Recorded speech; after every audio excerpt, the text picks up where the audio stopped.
And I think we are live. Right on. Fantastic. Hopefully you can see me. Yep, I can see you.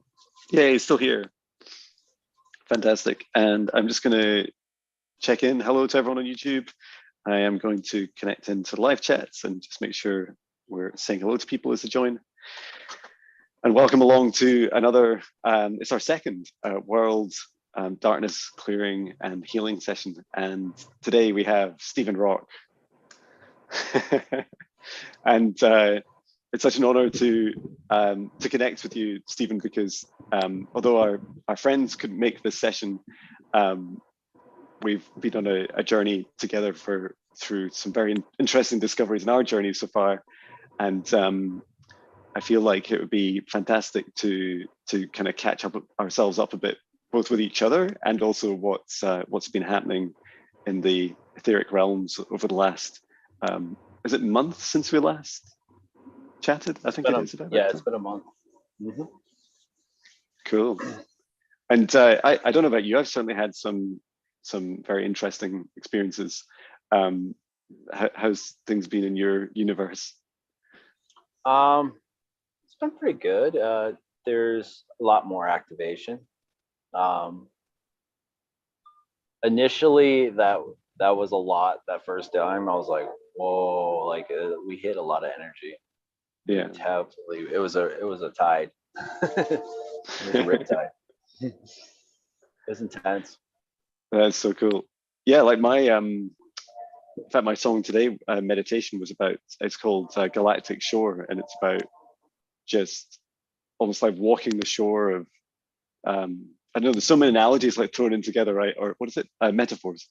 Yeah. Where there's these galactic waves coming in, and I just saw them in meditation, like crashing onto our human bodies, and just like a wave, just like the wind. And just like the waves break and turn white as the crest appears, and then it kind of dissolves. That's how it felt like the energy like hits our bodies, and then just like it almost like crystallizes and turns into like white sparkles, and then just and then just is absorbed by us, which I thought was super fascinating to see that analogy. And I don't know how metaphorical it was. Has really been showing it. It's like, is it just physical? That's it. Right. Absolutely. Yeah, the energies have been intense lately, with the Schumann spiking and the CMEs from the sun. And I definitely, yesterday was a unique feeling in itself. Can't quite put my finger on that one because it's new. It's like a new feeling, so it's like we're getting bombarded with like upgrade after upgrade, and it's like coming faster and faster. Like your galactic waves, your waves are coming in harder and harder, faster and faster. That's so true. Yeah, I think because I've been saying to you like in our chats that I've been feeling these like tingling sensations across my forehead, and they're really physical. Like they're like every part of me is convinced they're real, not just kind of psychically. And I didn't entirely know what it was. Like I did know that it felt like I used to always get loads of migraines whenever like the Schumann resonance was high, and now I feel more like it's a much smoother ride. Like that they kind of flow through me much more easily. But it's almost like some of it still kind of collects. It's like they're like sparkles collecting on my physical form. And I had a private reading from Stephanie from Soul Reviving Stephanie. I always get her username wrong on Instagram, and she was just saying to me, you need to ground a lot, John. And I'm like, hey, I'm talking to like the grounding king, Stephen. And she said like you need to get your bum, and you need to like sit on the grass. Like you need to be like, you're getting so much right now. You're getting so many downloads and codes and upgrades. Like you just need to to ground into that, because she's also saying that like I have been feeling, but was getting used to it, like dizziness, just getting used to like, oh, I feel a bit dizzy. But my family of they're just recovering from like different kind of colds or kind of flu. None of the big names flew out there, but and so I thought, oh, maybe it's just, you know, that's coming and going through me, and no, it's definitely a call to ground. So I've been doing more of that. And you're always grounding for us. I'm grounding for us right now. I was just to say, I was picking something up, and then I'm like getting a little bit of something here, and I'm like, I was gonna mention, I was like, did you ground yet today? Burying your feet are one thing. Burying our feet like in mud is another thing. And yes, absolutely, sitting on the ground. You know, water's grounding, food's grounding. There's so many different grounds. But we do collect this energy, and when we collect this energy, we're static, and it puts up, it hangs out in chakras and stuff. And I feel a lot of it. There's a whole thing on Gaia. I was quite impressed. I started watching it. I didn't finish. I can't watch anything. I'm such a ground. I fall asleep to everything. Yeah. Like, you know, so it's like if you don't have my attention 100%, it's like I'm done for. But you know, they're actually proving that, you know, and they make grounding sheets for your bed and all kinds of stuff. So I'm big on Shungite. I got a Shungite mala. Oh, nice. I drink Shungite water. Matter of fact, I was just saying 2 days ago, I'm like, why am I not up to date on this right now? You know, because with more of the energies coming in, that Shungite water really helps. It's like an internal ground. It's structured water. We could get in a whole conversation about that, but I figured out a while back when I was younger that I pick up everything, like, because I am a ground, so electricity goes to the closest ground, right? So energetically, I'm picking up these things from all these directions. I'm like, as long as I keep my ground, I'm like, okay, as long as I hold my ground, I can cipher it, or I can put it in the Gaia. Yeah. You know, but a lot of it's universal energy. You know, it's coming in, and yeah, when we get a Schumann spike, I'm like, woohoo, let's go. Yeah. That's fantastic. Yeah, I was like, I guess the backstory to how I've been doing some grounding with my son is he was suffering from nightmares, and so it's like super loud. I could pause it. Yeah, I could like mute myself so you could talk here. It's cool. So yeah, my son was having a problem sleeping, and so we asked for some help from Stephanie at Soul Reviving with Stephanie, and she did some remote clearing for him. And one of the big things that came up was that my son's 12 years old, and it was that he has many of the gifts that I have that were very similar, like psychically, and she said, so it's really important that he gets into like a practice, like if he can get into like a meditation and a grounding practice early, like before he starts to kind of go through, or you know, we'll go through puberty at different ages, but it's like that's it's a turbulent time for any human.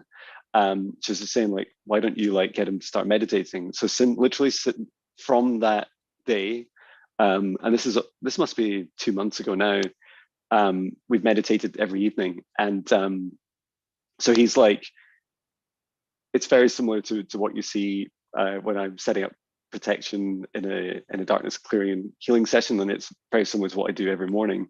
But a big feature of it is like just bringing in like golden light from, you know, the source above and from Gaia's core below. And so when we're grounding, it was funny because he's also been we go for a lot of walks in nature, and we love going to forests. And there's a forest near the Scottish borders that we love. And and the trees, like they're for Scotland, they're really big pines, and the trunks are just huge. And we'll be walking along, and one minute he'll just wander off, and he'll just be standing at a tree with his hands against it, and he'll just like turn to me and say, with his eyes closed, and say, "I can see its golden light. I can see its light flowing through it. I can see its energy. It's pulling the light and the water from Gaia, and it's bringing it up and expressing it out." And I'm like my mind's just blown. It's like, that was me age 12. I would have been very happy. And it's fantastic to see such a free kind of expression. But yeah, I think it also, for me, some of this was just like validation as well, just like seeing someone else go through that process and that connection, and realizing how powerful it is, and how it can be at like any age.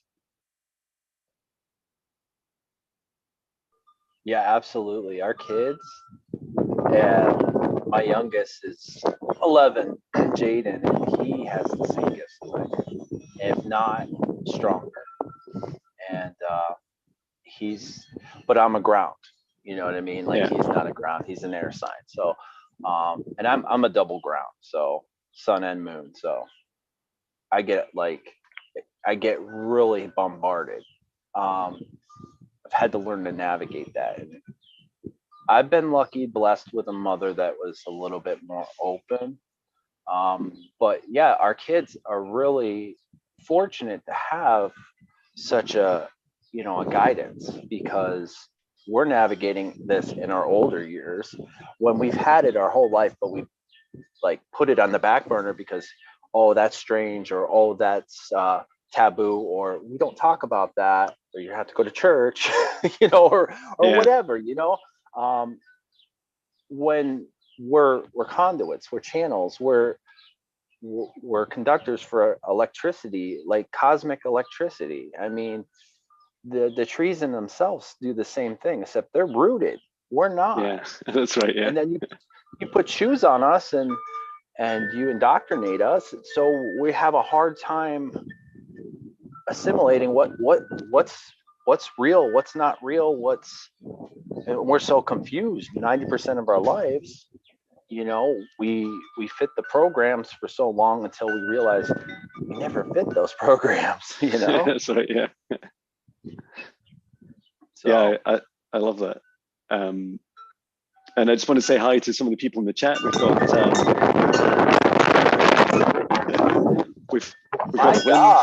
yeah, we must have some powerful energy in the chat. So we have Tom from Juice from the Sky. We have Healing Hands Alchemy, and we have Angelfish. And thank you so much for coming along.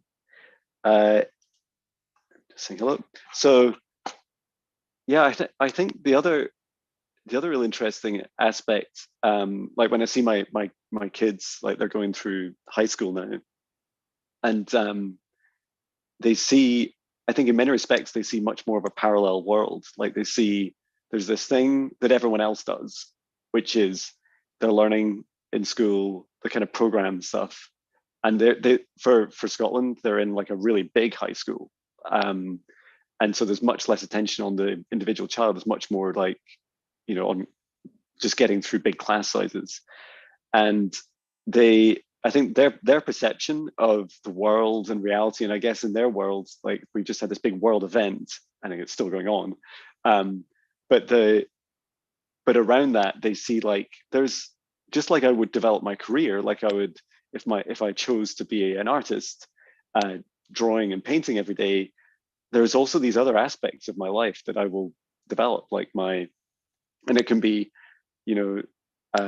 everything from exercising and, doing creative things as hobbies, and also just like spiritual as well. Like they see it as a thing. They see like, oh, they see that their dad's now doing like meditation sessions with people, and they just think, well, that's just one thing you can choose to do, and that it almost like it sits alongside and parallel to this 3D reality. And I find that really exciting, because it's like, well, here comes 5D, like part of it's already here.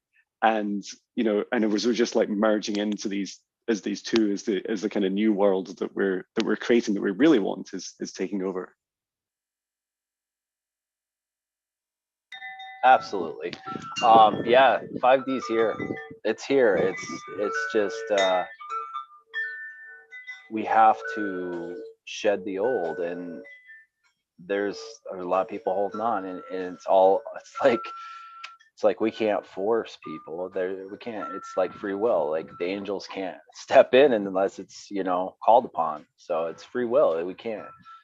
And everybody's so hooked on these ways of living that they've known our whole life, you know. And then our wake up call was the 2020, right? You know, that was our wake up call. Like, wow, we got back to our soul, you know, like, holy crap. Like, you know, I was already on the journey, but I really realized how much was put aside by putting on these different hats, you know, these shoes, putting on these shoes, these boots. I wore muck boots on a daily basis. So if that tells you, I'm wearing rubber boots. So, but you know, you can find the joy and bliss in anything. And that's the beauty of the 5D. And I even with what I was doing, it helped me with my throat chakra skills, right? I was throat singing in big wine tanks as I was cleaning them. Like, I found joy in that, right? I see a lot of people go to their 9 to 5 and they can't really say one joyous thing about their job. And I'm like, oh, why are you doing it? Like, I mean, you have to have a little bit, like you've got to bring a little bit with you. You can't be in this dark misery and then come home in dark misery. You're just bringing that home with you. So it's so true. You know, and the whole value of money thing, and our ideas of money, of my perception of that's changed so many times. I know currency is actually, like, it's neutral, you know, it's not really tangible, you know. It's, yeah, you can be abundant with it or you can be in poverty, but you could find a middle ground, because that's a lack mindset, right? It's like, I have this or I have this down here, you know what I mean? It's doesn't matter, you know. Let's release these ideas, you know. It's beautiful. And I've been the journey I've been going through in the last month has been like you're saying, you know, it's, for me, it started with expressing, like, bringing along the whole Jon to, like, my corporate day job. It's like if you spend time with me, you're going to get to know me as a musician and, like, I guess as a psychic, as much as you're going to know me as the guy that does, like, software development as a day job.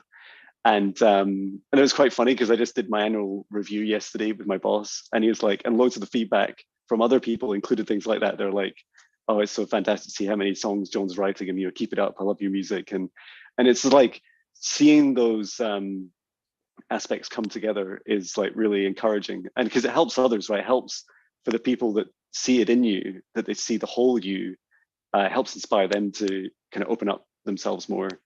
And the other big thing for me is just going through the change where I've just got my contract through today, so I'm going down from 5 days a week to 3 days a week, and it's like a step forwards into the unknown. And it's quite fascinating, like, trying to explain it to my wife, like, hey, we're gonna be earning, like, our income will be like 60% less on paper, but I just have a great feeling, like, creating the space is just going to create more opportunity for, like, true abundance to come through, because I feel like it's not the company that I work for that's abundant, it's me.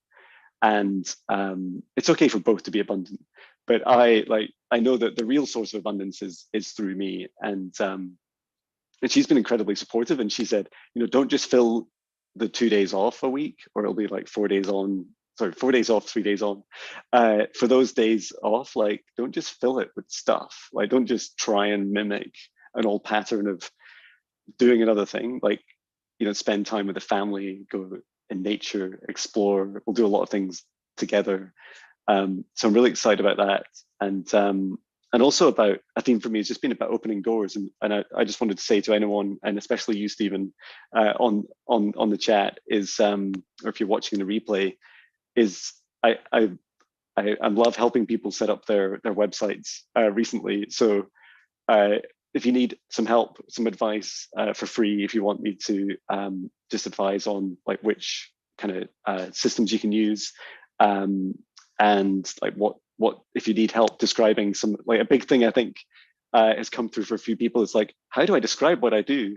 And that's really hard, right? But the good news is, and I've heard it from other people as well, you don't, like, so one thing I recommend is when you're setting up your services on your web page, you just say, just like kind of, you're almost like listing out the gifts that you think you have. You're just saying, these are the things I think I'm good at, and you can use terms that would be appealing to most people. So it's not like trying to attract in the wrong people or just anyone. But if there's things like, if it's meditation or past life regression or energy healing or Reiki healing or whatever it is that you, sound healing, whatever you do, you can use these terms. But I do feel like they're just they're just a doorway. So for me, when I set up my website, it was just like creating a door to the universe and saying, okay, I'm going to open this up and I'm just going to let people book me in for these sessions. And when bookings start to come through, whether they're paid or not, it's much more of a case that each session is different. Like when you follow your guidance and you're following the guides of your clients, you're following your own intuition and your own guidance, every session is different. So it kind of doesn't matter exactly what the services are that you're offering, but to follow your heart when you connect. So yeah, please do reach out. And Stephen, we should make a promise, right? That maybe by this time next month, we can have your website up and running. You know, the wind's coming in even stronger. Yeah. Yes. I have actually started knocking down my link tree even because of the fact that I'm like, I don't like this anymore. Like, this is not who I am. Mm-hmm. And so it's like we're multifaceted, and we're trying to polish that diamond, right? So a diamond in the rough. I can't explain that I'm an alchemist that turns, you know, like I'm working on my own spiritual gold, right? I'm turning lead into gold. I got that. I'm doing the Midas touch thing, right? How do you put that on a website, right? Yeah. Hey, I'm a divine alchemist. You know, I don't like labels, and I think that's where I got hung up. You know, yeah. I don't want to put divine alchemist. I don't even want to put that label because we're multifaceted, we're multi-dimensional, we're multi-everything. There's not one thing that defines us. And I feel like when you get thrown in a box, you stay in that box, you know? But you become stagnant if you're not moving forward too. So you have to have a happy balance there. Yeah. And I commend you for still being able to do the day job. It was a challenge to go back. Like, I didn't go back to my 9 to 5, you know what I mean? Mm-hmm. But not that it was 9 to 5, it was 7 to 3. But but I didn't go back to that program. But I did do some food service stuff, and I couldn't do it. Like it's not that I couldn't physically do it. It's just energetically I was being spent like really quickly. And I'm like, I can't be in this third density right now. And my guides seemed that made it work for me, where it's like put the kiboshes right to that too. And I'm like, okay, I'm listening. What do I need to know? Just stay the course. Okay, yeah. I'll stay the course. But no buts. Just, it's like I'm a little kid wanting to, like, curious. I'm very curious, but it's at a point now that I have to take this out because I have to hear myself talk. It's all about trust, and trust the journey you're on. As weird as it may sound to somebody, are you proving it for them? Are you proving it for you? And that's what you have to really keep coming back to. Now, we do have families. So there is that thing that you have to have some financial income coming in. That's a must, okay? Because you're not just providing for you, you're providing for your family. And your family ain't gonna go hang out in the woods and eat berries all day. You know what I mean? You have to provide a living, a home and whatnot for your family, right? So you have to be practical, but it's what position are you in at the moment, you know? Sounds like a tree's coming down. So there goes the tree. So, you know, I think what we're doing right now is we're laying the foundation. We really are. Between you and me, John, you know, we've been chatting for what? We're working on 3 years now. You know that, right? Yeah. You know, on and off. I mean, like, you know, we've picked up our chat, you know, quite a bit, you know, and you know, I really appreciate you, and you are an inspiration, and I'm watching I watch your growth. Like, the beauty of it is everybody that's been on this journey with us, I've watched their growth. And then I'm like, I'm sitting back here and I'm like, am I the procrastinator? I mean, it's okay though. It's like, okay, because we all are at I'm times. comfortable. I'm comfortable where I'm at, you know, and if I'm comfortable, it's like, yeah, but you know, you got to be practical too. So you know, there's that. And I do feel that as I've been, like, you know, looking more inwardly at things like abundance and also like the financial aspects of my life, I do see it like energy. Like you were talking about, you know, when you were trying to work in a job and like you're being sapped of energy, and it's really important. Like when I look at my finances, for instance, I think, well, and when I was working 5 days a week, I didn't pay too much attention to, like, maybe there'd be a few pounds or dollars coming out for a subscription, small subscription for something every month. And I'd look at it and go, oh yeah, I think I need that. But when you actually think about it and you're like, where's that really going? Why do I do this? Why am I spending all my energy and my money on these things? So I was looking through some of that and just kind of cleaning some of that out. And it also made me realize a lot about my energy as well, like thinking about, well, that's one of the reasons why I want to work 3 days a week for now, is because it allows me to create space to not just give, but to receive at the same time. And so be much more conscious about where I give my energy each day. And there's a lesson I'm going through is like, you know, I'm always like very divine masculine, right? I'm like, write a song every day and like do vlogs. And it's like push. And then this lesson for me feels like a really practical example of me living part of my journey where I'm making time to receive. And in that, and I'm actually doing things now like when I go out for a walk with a dog in nature, I'm like, it's my time to receive. And so I literally go out with like, there's not going to be a podcast. I'm not going to be thinking about something. I'm like really paying a lot of attention to what's going on around me, and just feeling the, you know, connected with nature, and just almost like you're like hearing the news of the planet from the planet. John Muir, who's pretty famous, who was born in Dunbar, where I live. There's lots of signs around the woods from some of his sayings, and that's one of them is I go to the mountains and into nature to get the latest real news from the world. And I love that kind of analogy of receiving. So I feel like that's a beautiful next step certainly for me. I would say the birds give you the news every morning. Yeah. You know, I mean, you got those ravens over there all the time, you know. That's right.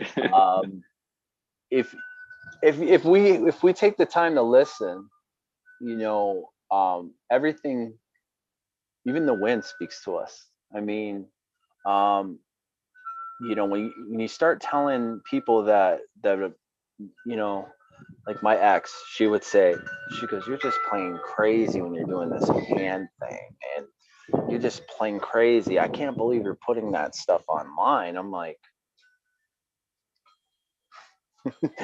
crazy to you? Um, yeah, okay. I get it. I get it. You know, like, you know, I used to think my mom was woo woo. Okay. I was like, man, my mom's pretty woo woo, man. She's into these crystals, and crystal grids and bowls. And look where I am now. It's like, huh, well, apple didn't fall far from the tree, huh? Yeah. Guess I'm a little woo woo too, huh? But I've always been a nature boy since I was a kid. I mean, you knew where I was. My mom knew, like, if she didn't see me in the yard, she's like, oh, he's in the woods again. He's in Yeah. the damn woods again.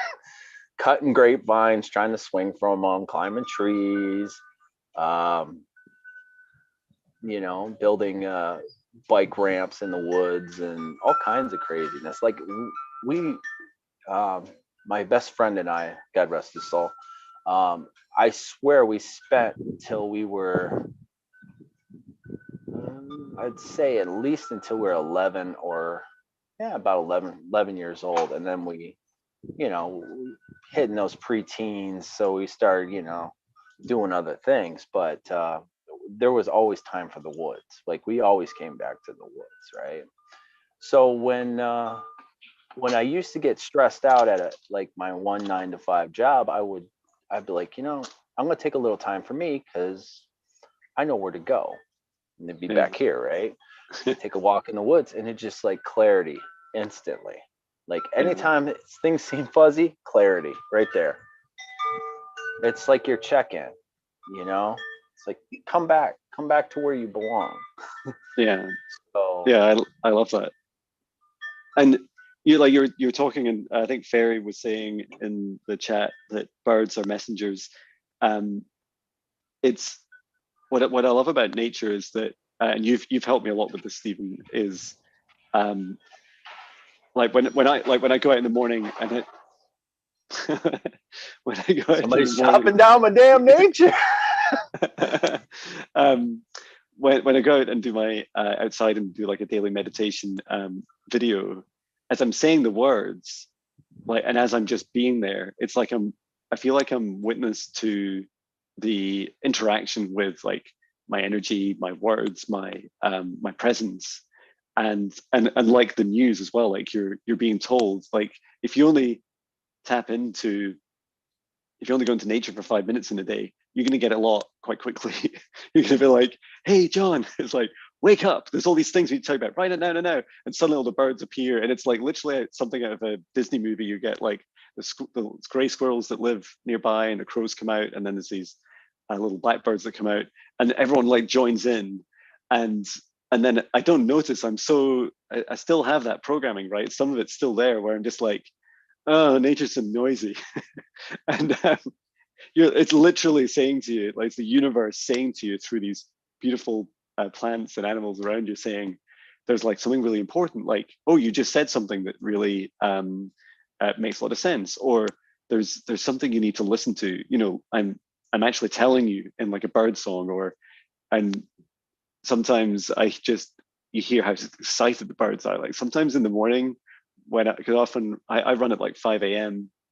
Most of the time in Scotland, it's before the sun's up, until we get closer into the center of summer. And the birds are just, some days they're just going crazy, like they're having so much fun, and you can feel like this kind of ambience, this energy around you, like they're so excited.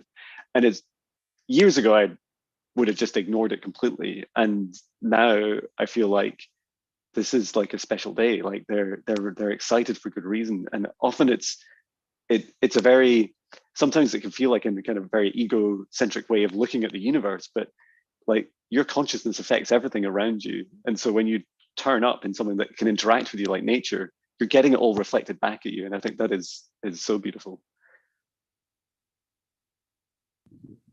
Well, yeah, you heard the peepers, the frogs and the coyote last night. You know, when I said Yeah, that in the amazing. chat. Um, that's sound healing right there. That's sound Yeah, healing at its finest. I mean, what people don't realize is that humans and shamans have been practicing how to mimic nature because it flows through them, because we're conduits is all we are. We're like, you know, we're just containers. You know what I mean? And but you know, it's more than that, because we are conscious creators, and it's like a piece of us that's floating around, you know, like um you know, I used to watch bees land on people and people just freak out and stuff, and I'm like, I'm gonna get stung. I'm like, you're like manifesting that. You're like, you know, self-fulfilling prophecy. And then they'll land on me and they're like, aren't you freaking out? And I'm like, no, no, I'm not. It's like, I'm good with it. yeah, Dragonflies land on you and stuff, and it's like, hey, how you doing, buddy? I mean, and then, you know, birds, like, I've always been a bird person, I guess. I've had, like, you know, I have a cockatoo, I have a various other birds. I have a African gray. Um, I've had lovebirds. My lovebird was growing up was like the coolest thing I ever had. Like, we wouldn't leave my side, and but you know, in nature, you know, they're timid. You know, they're not just going to come up to you. But when you're in a good vibration and they know, they'll come right up to you. Like yeah, the the most skittish, one of the most skittish birds that is not very trusting, that will come in for food, is hummingbirds. But mm, if you're at a decent vibration, they'll come and chill with you. I mean, yeah, do you ever see them just sitting like really close to you, just wanting to observe you? yeah. We It's, don't get them here, but I did see that on TikTok yesterday. Like, there's someone feeding a hummingbird, and it's like so yeah, magical. it is, and it truly is, and it's just these little things that it's like, and it's teeming with life out here, even though there's a lot of noise. Yeah, But it's teeming with life out here. We have minks, we have, I mean, I could sit down and write a book on each one of these animals I've encountered. It's like, yeah, it's unbelievable. And people are like, a lot of people are missing the experience of it all. You yeah, don't have to like animals, you know, just experience, just watch them from afar, be a spectator. Just, it might change your heart, you know, it really yeah. will, you know. I Um, love that. it's you The know, it's an unconditional heart. Yeah, yeah. It's something I've noticed. I see we don't have a huge amount of animals, wild animals around us where we live, but um, when I'm running in the early hours and it's usually dark, I see quite a few deer. We have quite a few deer around the county, and uh, recently they're even more um, friendly, like becoming really close. Like when I'm running, they no longer run away. And even though I have my dog with me, and he's just not interested, like unless it's a dog, he doesn't care what animal it is. Um, and so I think the closest we've been is like a meter or two now. And sometimes when we're running through the woods, we'll run through like just no lights, no torches, just pitch black through the woods. Um, but you just see their eyes like reflecting in like distant streetlights kind of through the woods, and they'll just kind of stop and stare, and it's a really like magical feeling, because I used to be scared of them. I used to be scared, like, oh, they'll jump out in front of me, and now they feel much more like they have that.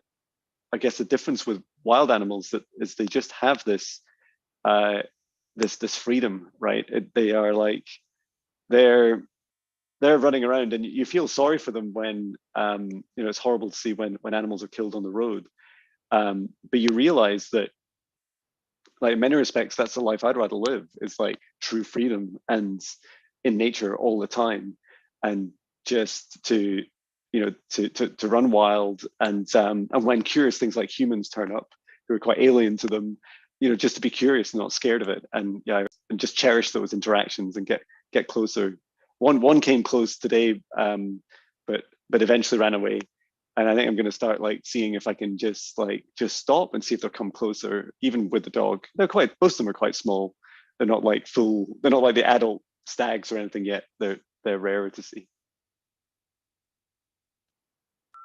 Absolutely. Deer are amazing. A while ago, I experienced an apple orchard, and I walked into like a wooded area where like there's apples and trees and stuff, and it was behind my sister's grandmother, my half sister, and I was just curious because it looked beautiful back there, and there was like a metro park.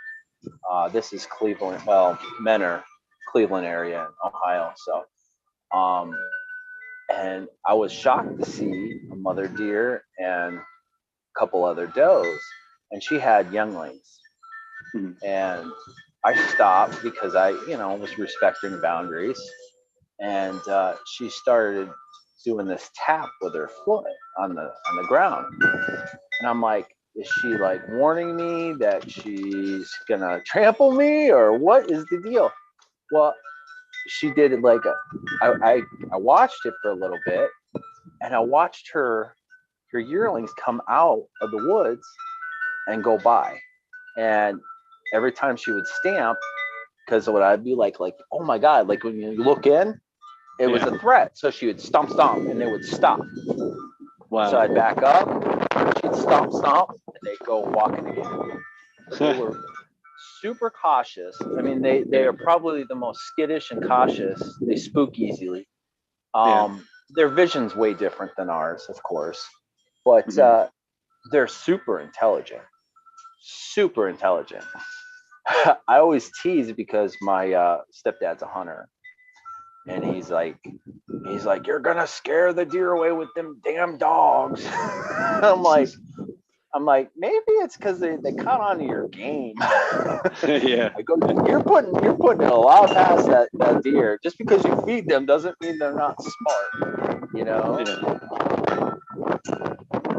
Yeah, so it's like there's a whole nother world out there. It's like that's why I try to bring people into that when I can, I like, ooh, I'm gonna go out in the woods and I'm gonna go do a live real quick or something.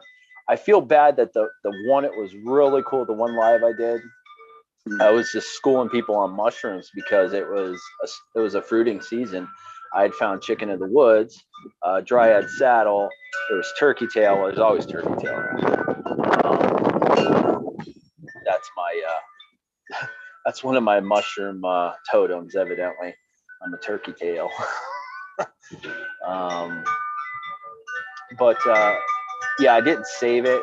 It was a live I did on IG, and I didn't save it. And I'm like, because it's coming out of the woods, I didn't hit the right button. And I'm like, that one would have been worthy to save, but I'm like, there's always another opportunity. That's the thing is, we're trying to bring the nature to people when really in all reality, it's like, it's there. Even in the city, there's nature. Gil sends me crow pictures all the time. Like, he goes, my buddies are hanging out. And I was like, it's funny. And once you feed them or you start communicating how much more they hang out with you, right? He's like, yeah, that's crazy. I'm like, not really. They're a very social bird. Yeah, and crows got bad. They were, got a whole lot of crows and ravens got a whole lot of bad publicity back in the day, right? Yeah, but they're amazing. They're amazing birds. They're if you help one, like let's say you save a crow, they tell their buddies, and I mean, I am not kidding. Like, they'll tip you off. They'll tip you off. I had this little game I used to play on the freeway. And I know this is going a little off subject, but when I go to work in the morning, well, sometimes you run a little behind.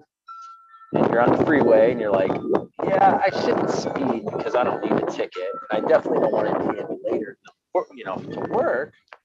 But I play this little game. If I seen one crow, I would slow down. If I seen two crows, let's go, Yeah. And then I started playing the count and crow game. And then before I knew it, I'm like, oh my God, I'm like communicating with crows.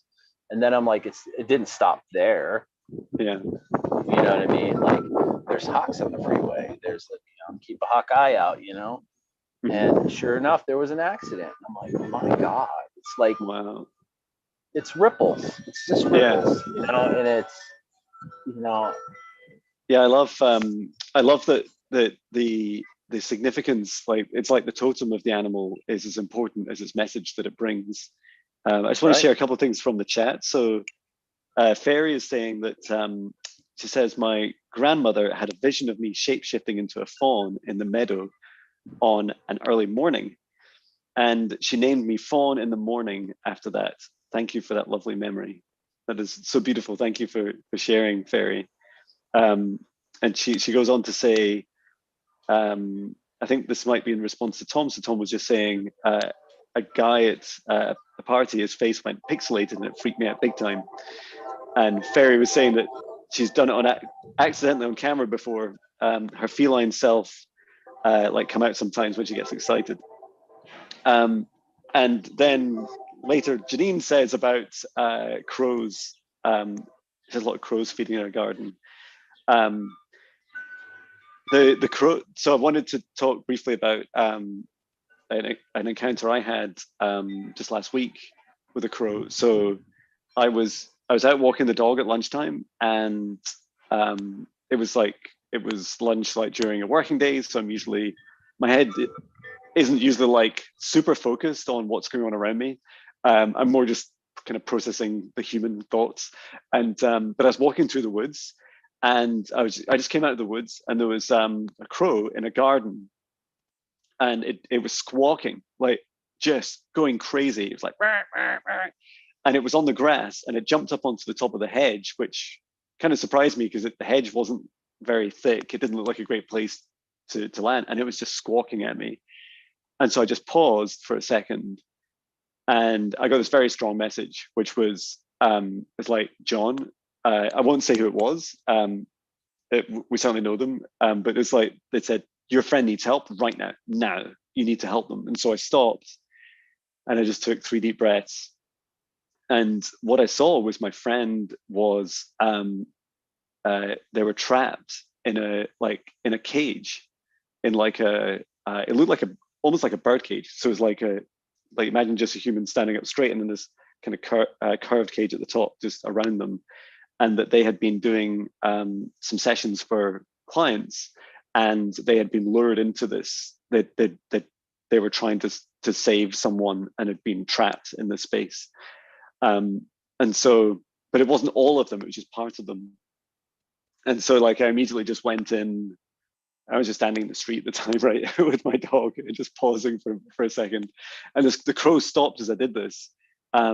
Immediately, it stopped squawking, and I kind of tuned in. And one thing, this whole journey for me, this gift started for me when I did Fairy's beautiful darkness clearing healing session. But the gift of fire, like I've been learning some more of that, and so I just stepped into the cage with my friend, and then just like sensing this, like it was not just golden energy, but it was also with fire, and together we melted away that cage and just reunited her with the rest of her soul. And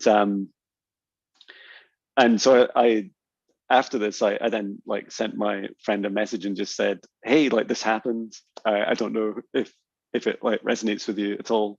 And anyway, a couple of days ago, they got back to me and said, I'd been feeling really weird. Like there was part of me that was just like, disconnected and in misery. And I thought it was me being connected to like what was going on in the kind of collective consciousness. And I was just tapping into that. But something happened where I was like freed, like that disconnection was suddenly brought back and freed.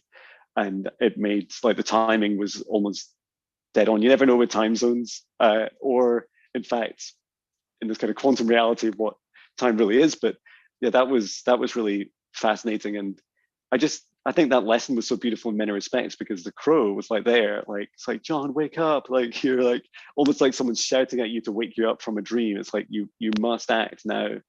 And it's so easy. Like, it would have been so easy for me to have not done anything, to have just gone, wow, look at that crazy crow. That's what I would have done 5 years ago, or 3 years ago. I would have gone, I wonder what that crow's saying. And then maybe just a year ago, I would have said, I hear you. There's no way I'm going there. Like, why would I go into some crazy cage? And like, even if it's to help someone, like, that's terrifying. Why would I do that? And now I'm just like, I'm on mission. Like, I'm there, no fear. I'll just go and help.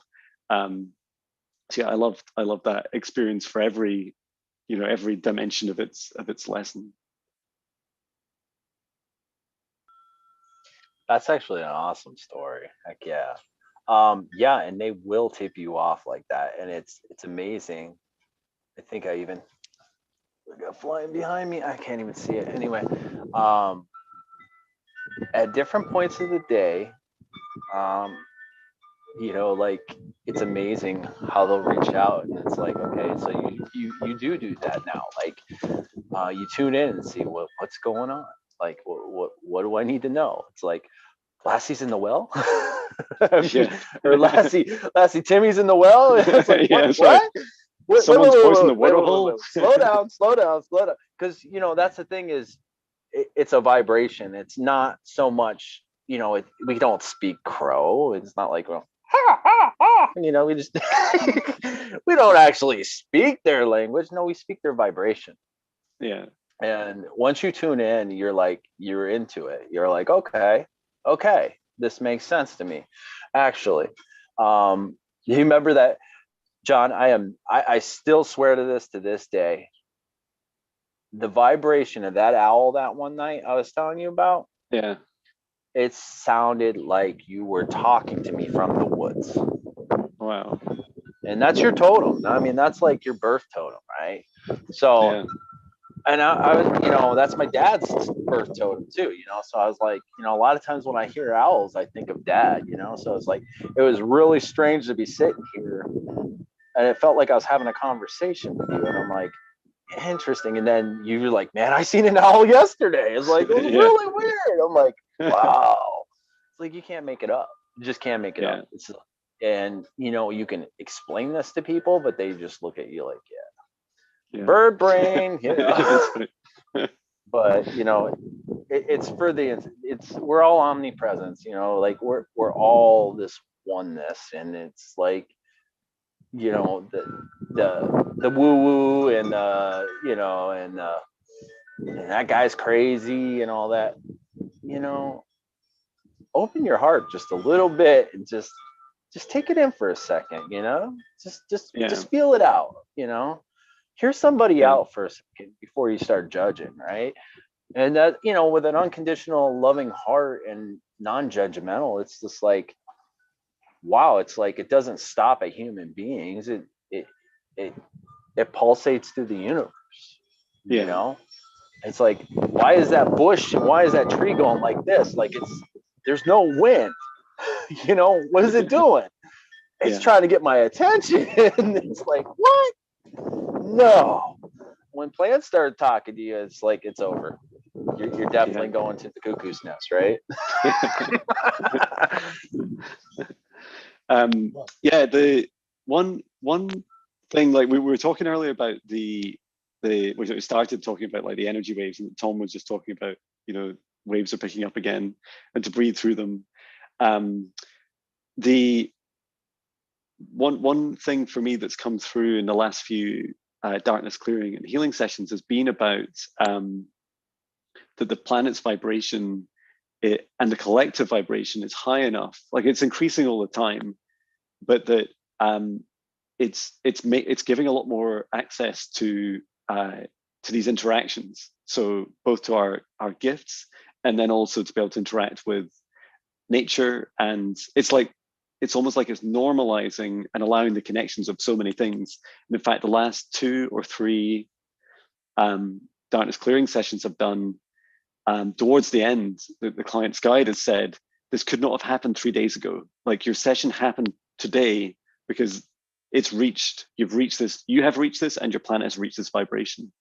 And I think it's so beautiful to see, because some of these beautiful souls have knowingly stepped into lives where they've dimmed their light like significantly. Like they've hidden away until this moment, and sometimes it's quite late in life. You could be 60s and 70s before you are effectively kind of activated. You're like, oh, now is the time. Now I remember. This is the moment. And you don't really know what you're missing, but there's this. It's like Neo at the beginning of the first Matrix movie. It's like he knows it out. You know it's out there. And the irony is, it's actually inside of you. Like it's this thing inside of you you've just been kind of holding on to. And I've also seen it in different ways, like the rebalancing of darkness and light. And so this constant like seesaw, these scales of, every time I see, people stepping into their gifts, or I'm stepping into my gifts, I also see the kind of counter to that. I see the potential for fear, or the potential for mistrust of each other, or some of those experiences in the 3D reality that many people would be scared of. Like I was walking in the woods about 2 weeks ago with my son, and both of us turned around. We were just alerted to something. We turned around, and what we saw was this. It was like it wasn't visible, but it moved. It was almost like it must have been about this big, like the size of maybe a small child, and it just brushed through the plants around us, and you could see its outline through the plants around it. And wasn't fearful, but it was like a manifestation that I would have, in the past would have scared me. And later I had a reading from a friend, and she'd said, something's been observing you, it's been watching you, but it's too scared to get too close, and it hides behind you sometimes. And it's quite funny, it's ironic, because I've been saying the same thing to them about a month prior to that, saying that sometimes you will be observed, or if as your gifts grow, there's always that kind of rebalancing. And it doesn't mean that you should feel scared, or that you should stop what you're doing. If anything, it should encourage you, right? Like the more attention you get, it's just like in the 3D world. Like if you're getting more attention for something and things are going a bit crazy, like maybe your phone's rebooting a lot, or your electronics, or strange things are trying to stop you from just doing your thing, it's likely because you're doing something very powerful. And not every energy or entity in this world of reality wants you to succeed. But know that in your heart, like you're just unstoppable. Like when you just stand in that power, this is, if you think that your life and that you've lived in fear in points, it's nothing compared to what the darker side of reality is going through. It's like, oh no, like game's up.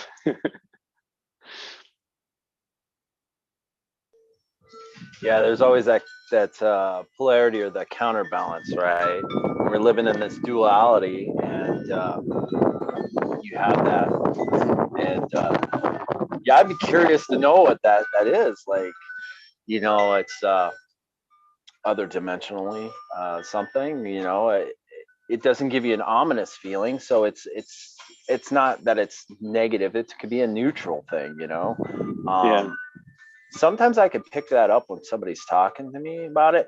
Then my first thought went to a leprechaun, man. I was like, oh my God, That's he's cool. close enough to Ireland. I'm like, Ireland, Scotland's got leprechauns. I'm like, and that's, that's true.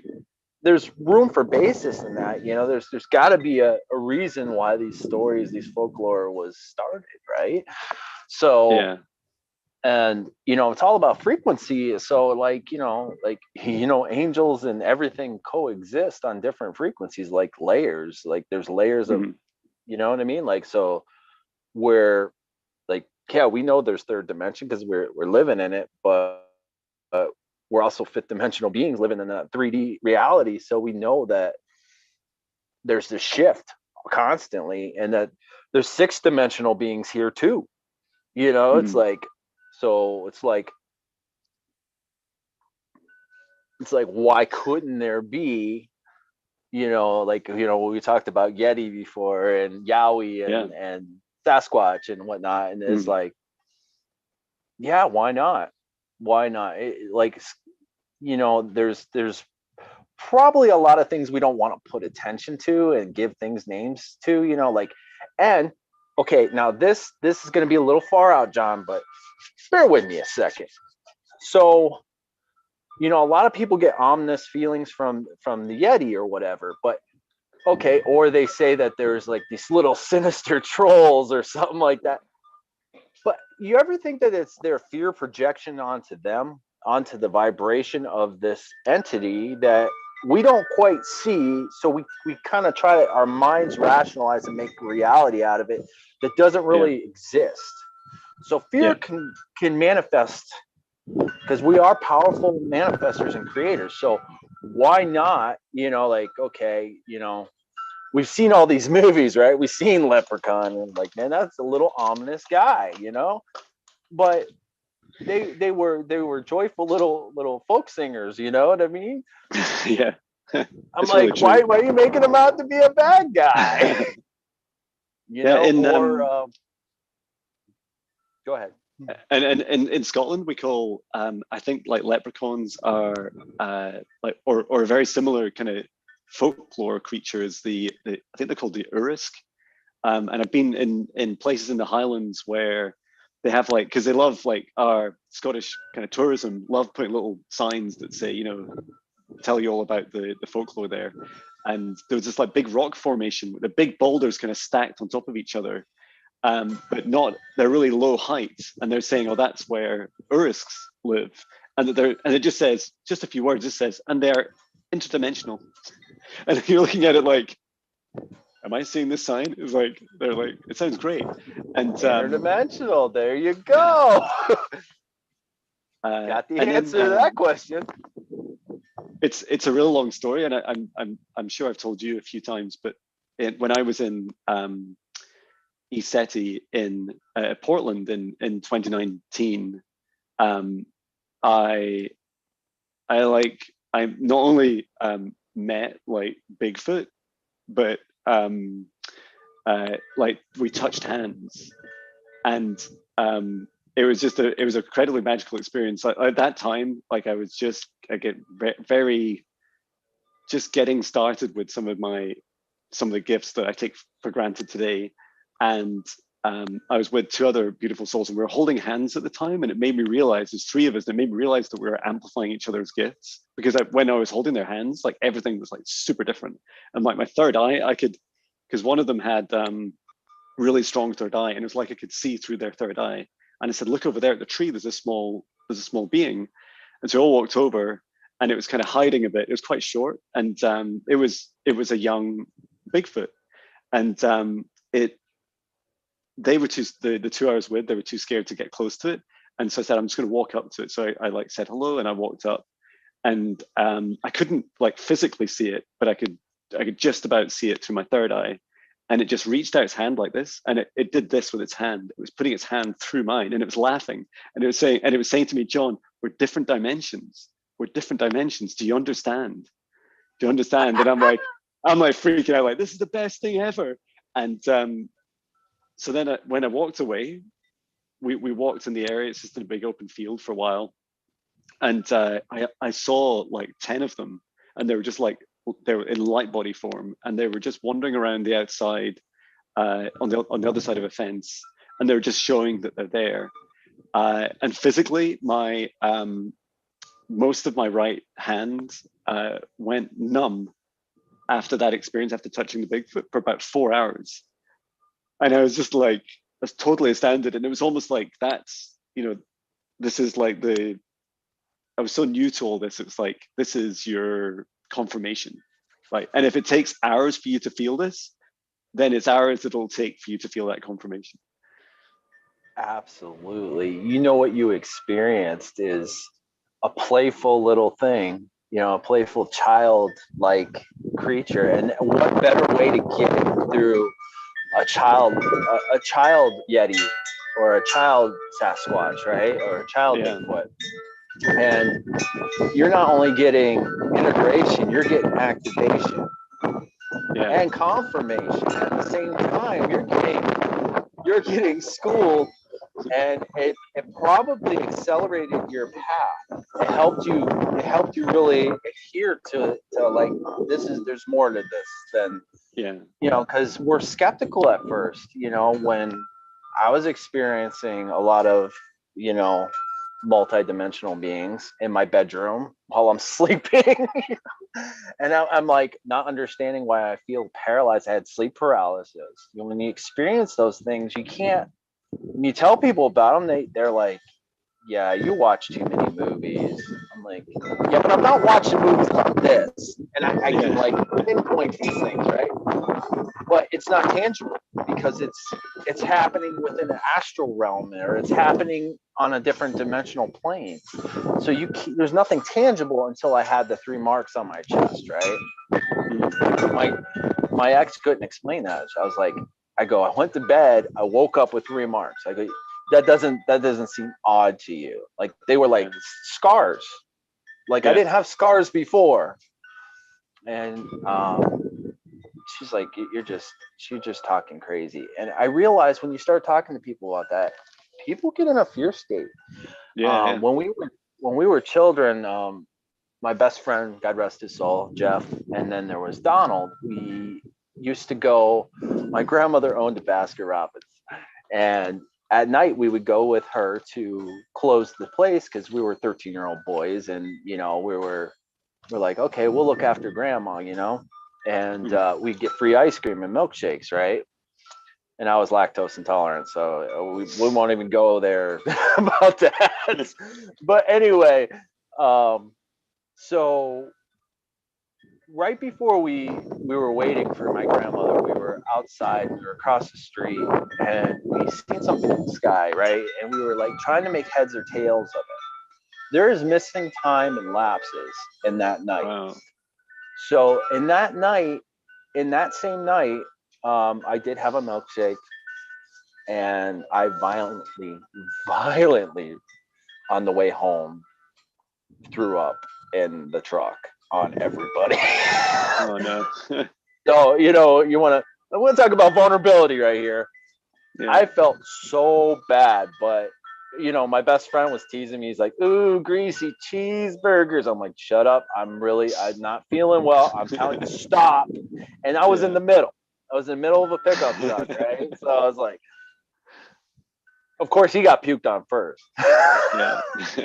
But okay, so I bring this story up to Donald later on, right? My friend at the time, right? I bring this story. I was like, hey, do you remember that? Yeah, I remember seeing that. Yeah. I go, you remember why we were in the field? He's like, come to think about it, I don't remember much of anything like that. He goes, but yeah, we were by the woods. Like, he goes, we were across the street. How the hell did we get over by the woods? Like by the church? And I'm like, I don't know. And I started talking about it. He started shaking. He's like, stop. And I kept talking, and I was activating something, but I activated his fear. Yeah. So come 3 years later, I talked to my best friend, Jeff. He's an adult, mind you. And we had a couple beers and we're talking about it. And he's like, he just froze in place. He goes, I really don't want to talk about this. You're scaring the piss out of me. Wow. So I actually, you know, at that time, I didn't know anything about meditation, but I actually would do this thing before I went to bed. I would just stare off. You know, like if I was watching TV or whatever, I'd stare off, but I wasn't watching the TV or anything. So I was doing forms of meditation then. You know what I mean? I think I've done it my whole life. I remember being in health class and the health teacher talking in my face, and I wasn't there. And he slapped the book onto my desk so hard that everybody in the class were like, holy crap, you know? And I came back and snapped to, and I was like, what's going on? Like, I didn't know what was going on because I was in a meditative state. So I had that epiphany, like, okay, I'm like, well, I'm not getting answers from my best friends. And I mean, I fully took a ride on the craft with my friends. And Wow. it was traumatizing to us as children. We were like 13, like I said. And because my nerves were so bad from coming from the transition that, you know, like I used to be able to handle a little ice cream. After that, no, That's nothing. Yeah. No milk, no ice cream, no nothing. Like, I've always had problems with it, but wasn't accelerated to that point. And so I had, like, it took me many years to like see that, but then I realized, I'm like, well, if I can travel back to that point, where else can I go? And so I would be doing this walking meditation constantly, and that's why I would take walks in the woods. Is you do a walking meditation, you're like, okay, do you remember that time in your childhood you can't quite explain? And I'm like, and you bring yourself there, and you're like, you're actually visiting with your childhood self. Like, I remember the highlights magazines we used to have, and they would come in the mail, and I actually sat down with my younger self and did like a Where's Waldo, but it's the highlights version of find the knife, the frying pan and the eggs and all that, whatever. I remember having this childhood experience with an adult version of myself. And I remember having the childhood imaginary friend, and I had a little teddy bear, and everybody would always ask, like, who's your imaginary friend? And I'm like, I'd hold up the teddy bear, and they're like, oh, that's your imaginary friend. And I'm like, no.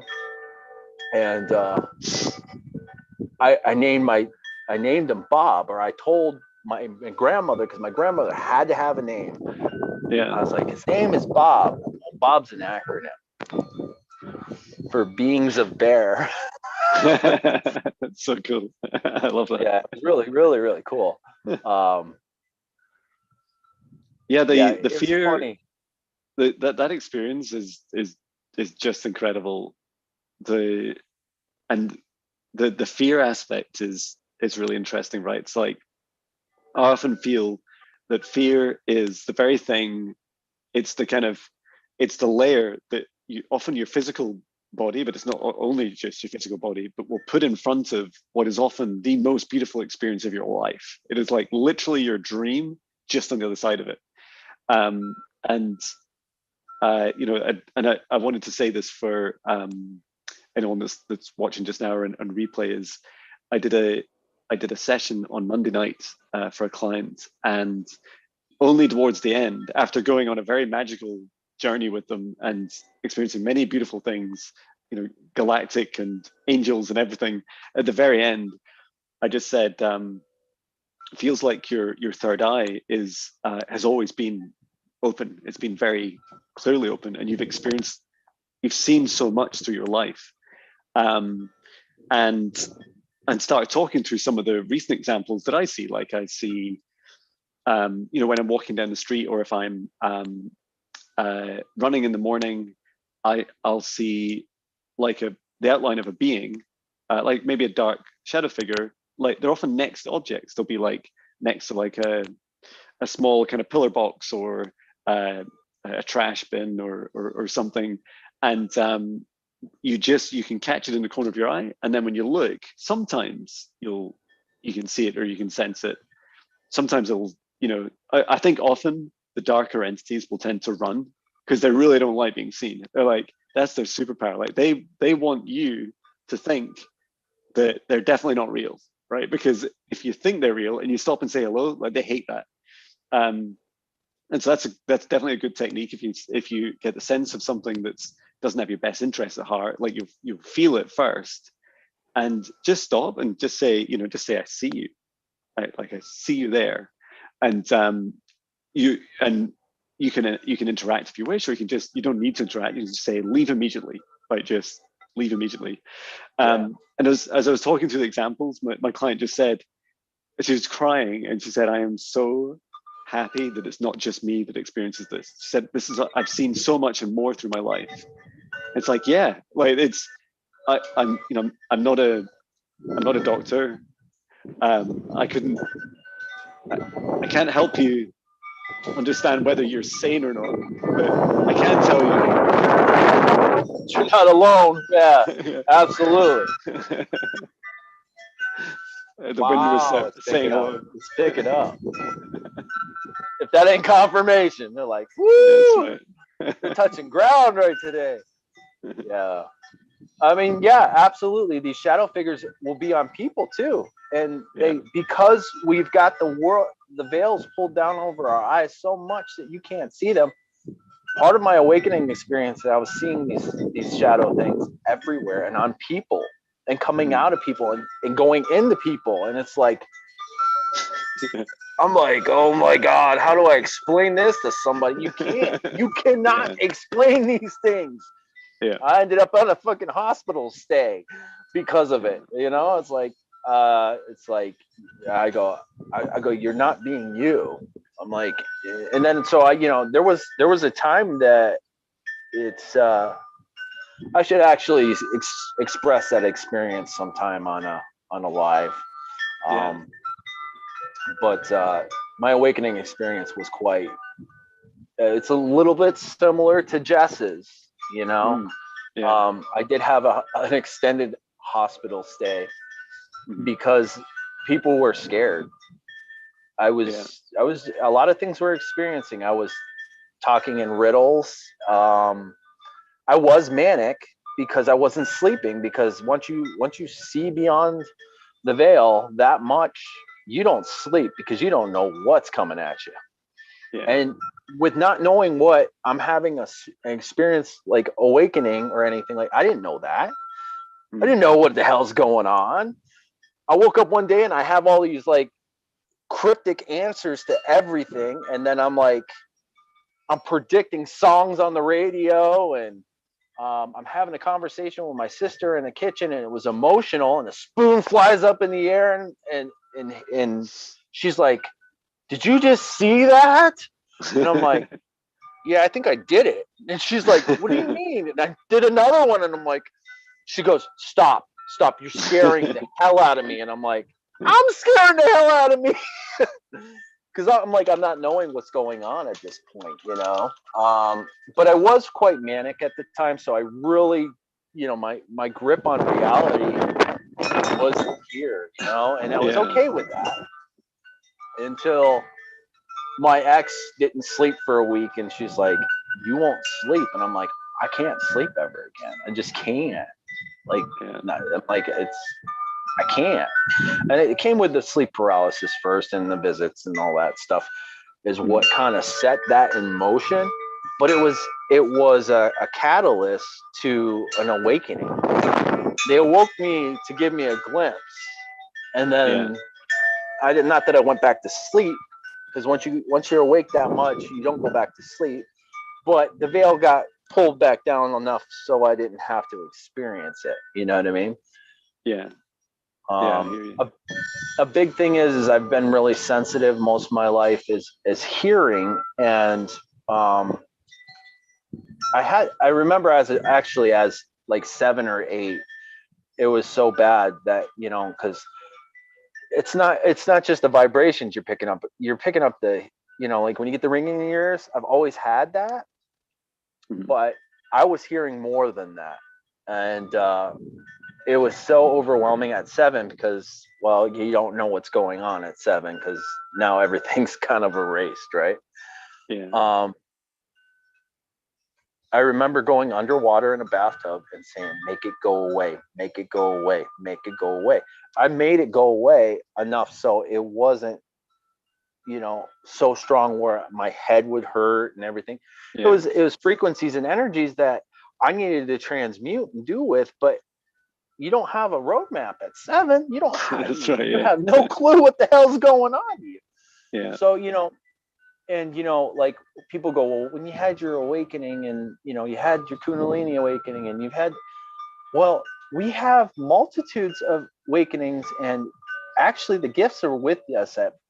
We come in sometimes knowing all this stuff, Yeah. and we know enough not to speak about it, and then when we get to a certain age, that's kind of just starts fading out because you're being programmed.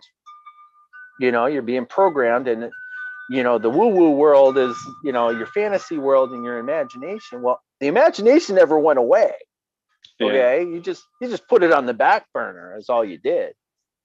And then you would Yeah. start talking, and everybody has fantasy. Like, we live in a fantasy world. Certainly do. Yeah. And your crow just said hello as you said the word fancy. Did it really? Yeah, yeah. Hey, how you doing? Yes. finally comes along. Yeah, I Yeah, they used to have to. watch. I'd shut myself down from about age 17 into like for like 20 plus years, and but there was always the kind of Neo moment of searching for the Matrix, and there was always something. And for quite a few years, it was ghost hunting. Like I used to just obsess about watching ghost adventures on TV, and it it reminded me like this morning. Another kind of message I got through was just the term rude awakening. I thought it was really funny. Like I was laughing. I was like, yeah, I'm really grateful that I didn't have a rude awakening. Like mine was, yes, the biggest catalyst, in 2017 was big, but if I hadn't had spent like maybe 6+ years before that obsessing about, maybe even longer, maybe up to 15 years, like, obsessing about truth and conspiracy and ghosts and all these things that are actually out there in the physical 3D reality, and you can go and watch them and you can go and ghost hunt or you can do these things. But for me, when it's like when someone said to me, John, you should do like darkness clearing for people. It's like, well, you mean like get rid of the guys that have been watching on TV for, for years? Like, oh yeah, like the psychics are often you see on these shows. Like, you mean like stuff like that? And it's like, kind of, think more galactic. And it's like, yeah, it sounds great. And I love you when the crow turned up, you use the word fancy. It, I think like sanity and perception of reality is very difficult to articulate when you're continually going through these awakenings and you're realizing that the reality around us is constantly generated by ourselves and our interactions with others and the universe around us, and what's real is you. Like it's the universe inside you. It's your feelings, your thoughts, your intentions. And only when you kind of enter like this fear moment, when you start reacting or closing up or being scared of like literally scared of yourself in the mirror, like that is terrifying, right? If you're scared of yourself in the mirror, you're going to spend a lot of time in your life like just avoiding that as much as possible. And it's hard to avoid reflections of yourself.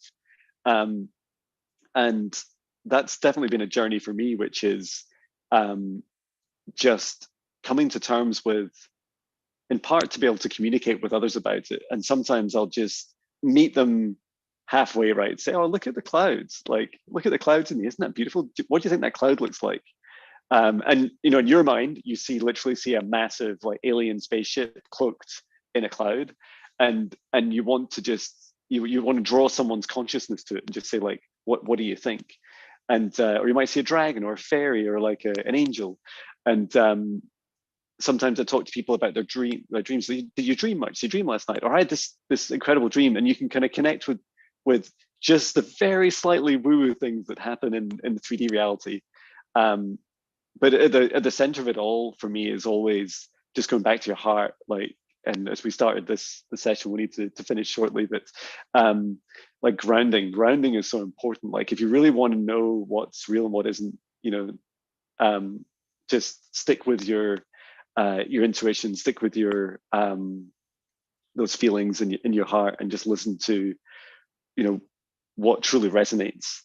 So Stephen's had to drop for a minute, and that's one thing I've learned to do more increasingly myself, is just be able to take time to when I encounter something new, and it could be, seeing something for the first time, like maybe a shadow figure, I just listen to my heart. Like I listen to, like, it's a very quiet voice inside, and you just listen to, well, does this feel like negative or positive or neutral or everything in between? How do I feel? Like, what's my reaction to it? And if you don't like it, like if you feel that it's like a negative energy or entity, then tell it to leave. And say I see you. And then also for when you get an answer which is, you feel the vibration is much higher, you can also ask the intention. You can say, what is, you stop and breathe and just ask, what is your intention at this time? What is your intention for me? Or sometimes, like, it's good to ask a yes or no question. So you say, do you have my best interests at heart? And I feel like these first interactions, when you first connect, are all about being able to understand how that feels. And also, I feel that this universe has these like fundamental laws of like free will. And so to end up in a situation where you're kind of negatively, you're attached to something, or something is attached to you negatively, there has to be some sort of interaction that you have where you accept that. And sometimes you're just leaving yourself open and you're accepting anything coming in. And sometimes it's when you're in a low vibration and you're more vulnerable and you're agreeing to something, and it can be something that you're just agreeing to that is not for your best intentions briefly. And sometimes they serve a purpose. Sorry, I'm busy chatting away, Stephen. And hello to Genevieve, who's just turned up. Thank you so much for coming in. So yeah, I was just talking through discernment, discerning reality, and understanding, what it's like in this real world, how to navigate the various things we experience. Yeah, basically what we have to do too is, I was listening. Nature called, and it wasn't the crows. Anyway, navigating at this point in the journey, like there comes a point that, instead of doing the monotonous routine, now, understanding what flow is, like, okay, being okay in any situation. Where was I going with this? Navigation. Yeah. There's no written handbook. Okay, not one spiritual guru will tell you what to do with your life, because guess what? Everybody's journey is different. Yeah. So what's the point of the guru? That's right. Right? So yeah. If something resonates with you, or if an energy resonates with you, maybe there's something to be learned from that, and that's okay. You know what I mean? Yeah. Like not, my frequency ain't for everybody, and that's okay. Confirmation. Yeah. That's okay. That's okay. But our experience is what speaks for us. Yeah. How we came to this part in our road. Like how we got this far in the journey. Like, it's been a hell of a journey, I'll tell you that much. But I'm honored and I'm grateful for it, because I know now, like I was just talking to somebody the other day about, my kids can't get away with shit because I was the worst. Like, I mean, you know what I mean? Like, I just dropped it like that. But I can help them navigate other things too. And I'll play that psychic charades game with my son, and he is excellent at it. So what he does is, there was one night we were playing, and I was like, all right. And he's like, all right, Dad, I'm thinking of a color. And I start naming it, and then I change it. And I'm like, quit changing it in your mind. He goes, how did you know? I'm like, I goes, we're really connected, for one, because we are father and son, right? So I go, you got to consider that. I go, but if you play the game enough, And he goes, you just made this interesting again, because the first time he did it, he had third eye pain. Yeah. And he's like, I gotta stop, Dad. I'm scared. I'm like, Yeah. you're okay. You're with me, buddy. He goes, no. He goes, I'm starting to see things. I'm like, colors? He's like, yeah. Yeah. It's okay. It's okay. I go, Yeah. just breathe. Just breathe.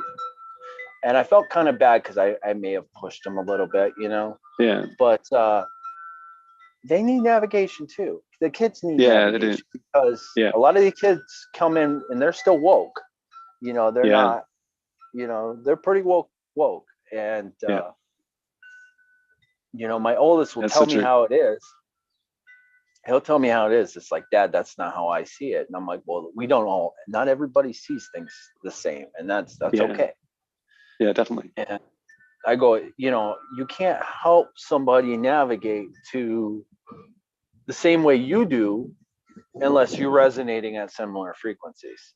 Yeah, that's very true. And Like they look at me like, huh? huh? What does that mean? Yeah, when I meditate at night with my son, after meditation we always look at his room, because we sit in his room and do it, and we open our eyes and the room color changes to be far more golden. Like I'm going to try recording it at some point, but we always open our eyes, and I think it's because our gifts are like almost identical in that respect. Like we, through the meditation, we fill our room with golden light, our house, a big bubble around the house and the garden, and so it's not a surprise when you open your eyes that the whole house looks different. And sometimes you see those different colors as well. So yeah, I think that's really beautiful, just to have those interactions, and to share with them, with each other, to say, you know, what do you see? You know, what's your experience? Because yeah, we all experience it so differently. Absolutely. And the kids, they amaze me. Jaden tells me, you know, my Jaden, he has he's my youngest. He has so many gifts, and when I try to help him with it, you know, he's a little in resistance, and that's okay. But then he'll have this conversation with me in the car about how, you know, I know he doesn't really socialize with the other kids at school a lot. He goes, I talk to a tree. I said, you do? Yeah. He goes, yeah. He goes, I go over to the tree, I touch the tree. He goes, I talk to the tree. And I'm like, I go, okay, what's the tree say? You know, and it's like, he's like, well, he goes, it listens. I'm like, oh my God. I'm like, it listens. He goes, yeah. I go, does it ever say anything back? He goes, well, it doesn't really talk. He goes, but I kind of sense that it gives me some kind of vibration or feeling back. And I'm like, okay. I go, do your teachers watch you do this or whatever, you know? And this, nah, they don't really watch me do this. They don't really, you know, it's like, and you know, I go, well, that's okay, buddy. I go, that's actually pretty cool. I go, you have communication with plants and trees. I go, that's pretty neat. He goes, well, I knew you would understand that. He goes, if anybody in this world would understand, it would be my dad. So cool. Like, and since then, he's really opened up a little bit. Yeah. And he was telling me last weekend, he goes, I got a couple of friends at recess, and we talked about some cool things. And I'm like, that's cool, bud. So he's really opened up a lot. And I think a lot of that was, you know, we have that inner strange, you know, that I'm strange and people ain't gonna understand me. Yeah. You know, because there's that, and I feel like because I held space for him and I gave him that little encouragement, and I'm like, I go, buddy, that's actually really cool. He goes, I knew you would understand. and it made him feel really good. And the same aspect, last weekend I got his ears pierced. So I mean, wow. So there's that. But you know, I couldn't talk the mom into a tattoo. She just said no. was one like, come day. on, buddy, just one little tattoo. I'm just teasing. I was just teasing everybody. That's beautiful. And yeah, it's so important to encourage these gifts and to feel that they're safe, right? That it's safe to express yourself. Yeah. And even in a world where it's not accepted widely, it's so important to connect with people, you know, and you'll often meet people at your vibration. You meet people online or in the 3D world where, like, yeah, you're going to learn something from them, and it's really useful for both parties to just share a little bit beyond what you normally would, because it's so easy to judge, right? It's so easy to just go, oh, that person is like, they're so asleep, I just don't know what to say to them. But sometimes you'll have completely unexpected interactions, like, because what's happening is you're connecting with them, and you'll see something like their higher self steps in briefly, and it's almost like they step in and like, hello, John, and you're like, whoa, like, who are you? And they're like, I am so glad that you spoke about this. Speak your truth. And I'm like, hello. And yeah, I think, especially for our kids who are stepping into a world that's already dramatically changed in the last few years, where so many more people have, like, you know, questioned the rat race that they're on, or they've taken time to connect more with nature, or just seeing, you know, how volatile the world can be and how important it is to explore the things that you love and spend time with the people that you love. That it's so important to encourage people to do that and support them when they express themselves. But yeah, I should bring us to an end for this chat. It's been so amazing connecting with you and the elements with you. It's incredible. Like, the birds have turned It's been a up. pleasure, brother. There's like a swing behind you that's been, I'm not sure, Yeah. moving around in the wind. Yeah. Fantastic. If I was on that swing, it'd be even worse, probably. That's right. Oh boy. But yeah, a big thank you, Stephen. And it was quite a different session today. I'm sure every session will be different, and we'd love to connect again soon. Connect with every aspect of those in the chat and who are watching the replay. And as Stephen, before we started, we set up our safe space. I just want to also thank our guides, our higher self, Source, Gaia, and angels, and all the messengers that came in through nature as well, the elementals and the birds, to thank them also. So yeah, thank you so much for watching, everyone. And I think, well, I will, tomorrow I'll be on the Unbiased on the Fence show with Shane, if I can say it. So please keep a lookout for that. And I'm sure there'll be more sessions and lives coming up. So thank you so much. And I send my love to everyone. And thank you, Stephen. Thank you, John. Thank you, everybody in the chat. Much love, much love. And yeah, we're going to try to make this a monthly thing, right, John? Yeah. We'll try to get it going as much as we can. I was looking forward to it, and I was like, "He's like, you want to do this? Let's do this." Yeah. It's like, let's do this. Yeah, it'll be a different energy, but we'll rock it. So yeah, it was great. It was great. It was a pleasure, and we got to really express some cool things. You know, definitely. So thank you so much. Thank you. Great. Well, I'll say goodbye for now, and we'll see you all in the astral realms. Thank you. Yep, absolutely.